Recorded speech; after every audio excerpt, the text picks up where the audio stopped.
sixth graders. I'm going to challenge you today to use a cup of tea to make a painting. So I took black tea. I did about a half a cup in my here to make a paint, so it got really strong.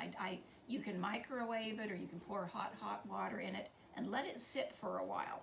So what I've done is I've made some paint by doing my tea, and I'm going to pour some in my palette to start with so you can see. Then I have some water. I have a pen, a black fountain type pen, and a brush. That's all we need. So once you've made your tea, you can start painting with it hot or cold. So I was playing with a rabbit, a hare, because he's got long ears, and using the tea after I did a rough drawing. I mean, just sketch in. I have rabbits in my yard right now. They're not the hares, but I've been watching them hop around on my patio. And so I thought that would be a cute one. I've always loved Albert Durr's rabbit. And he literally shows every stroke when he's doing paintings. All of his work is extremely detailed. And of course, he was using gouache and watercolor when he did that. And I believe I've heard that he actually had a stuffed rabbit that he was using. So it was really realistic and it stood still for him.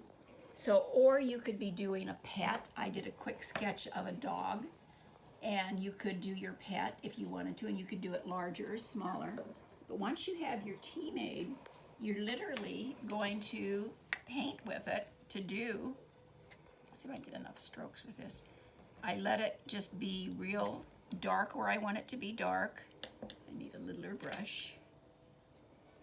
So this isn't quite as strong as the one I did yesterday. Let me see if I can get this tea stronger. So even make less, maybe make about a quarter of a cup of water. Though I think I did do a half a cup at home. But you can see how I am just painting little strokes. I'm going to just put very lightly. I would prefer this to have been a little darker, like I did on here. I got a little darker tones. Leave it where you literally puddle up some so that you can get darker tones, and leave a lot of white space so you can see strokes like this where your paint or your tea is going to pool.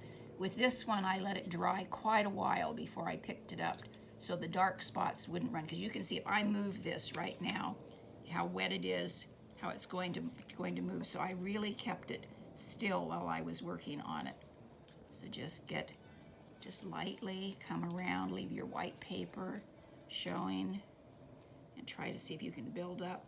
And I think if you get your tea a little less diluted, I did this here at school, and I don't really think the water got as hot as what I did at home.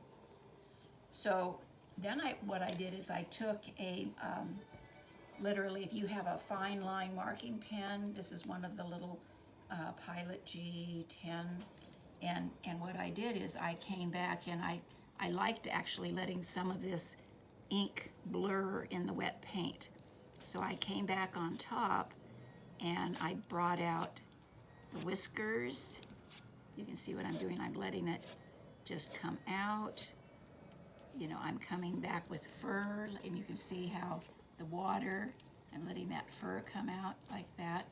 If you were doing a cat, so I'm going to come along here and show some of that fur in places, the little lines of the fur. See how it just bleeds out and kind of does fun things? We kind of did this with our trees at Christmas. So I'm going to put in an eye here, one over here. So if it's not quite wet enough, I'm going to come back with some more tea, because I like when it bleeds, what they call bleeds. And so we're going to kind of come back, and I can do with the strokes here, so I can do more fur. And they have, it's really interesting, they do have little eyelashes on the top. They have fur coming out like their eyebrows. Bring out some more long ones too. So I'm kind of going anywhere I want little fur to show. And you see how it's just bleeding off into the paper? So I can just kind of do little dots. So up in here in his ears, I want to do the same thing. I'm going to just streak that into the wet paint. I'm going to let little fur pieces come off where I actually see that. You can see how it just plays. Okay, so you can kind of just see how much fun this is to do. Now, if I was going to do a larger one, I would do kind of sections at a time where it's staying wet. So if I was going to work on something this size, I would use a little bit bigger brush. Still use the same size pen though. You can see how that's just fun. So this will just sit and dry.